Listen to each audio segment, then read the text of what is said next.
ایک ٹرم العمانیہ، جس کو سادہ لفظوں میں آج کل سیکولرزم کی ٹرم بھی کہا جاتا ہے، یہ کیا ہے کہ بھائی انسان کو اپنا عقیدہ جو ہے نا، دین و دنیا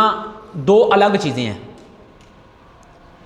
دین کا جو ہے وہ دنیاوی معاملات کے ساتھ کوئی تعلق نہیں ہے، اور اس میں ہمارے بہت سارے اسلامک اسکالرز جو ماڈرن اسکالرز کہتے ہیں اپنے آپ کو، یا اس وقت جو ایک یورپ کی طرف سے ایجنڈا دیا گیا ہے اسلام کی ماڈرنائزیشن کرنے کا، کہ کوئی سافٹ سا اسلام پیش کرو یہ جو ہمیں بھی قبول ہو جائے،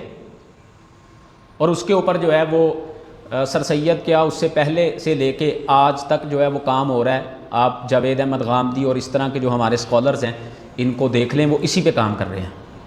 بلکہ کچھ سال پہلے غامدی صاحب جب یہاں پہ پاکستان میں تھے تو باقاعدہ یہ بحث چلی تھی کہ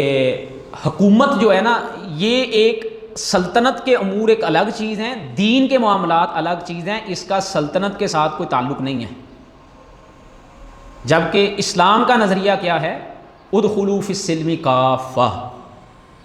کہ ہمارے نزدیک پورے کا پورا دین، ہماری زندگی کا ایک ایک گوشہ وہ دین ہے۔ ان لوگوں نے اصل میں یہ جو تفریق کی، اس کی ریزن یہ تھی کہ جب ہم دین کو صرف مسجد تک مقید کر دیں گے تو پھر مسجد سے باہر ہم اپنا کاروبار اپنی مرضی سے کر سکیں گے، ہمارے لیے کوئی بیریئرز نہیں ہوں گے کہ یہ حلال ہے، یہ حرام ہے، یہ ناجائز ہے، یہ جائز ہے، اس کو ہم اپنی مرضی سے طے کر سکیں گے۔ الحسن اسلامک سینٹر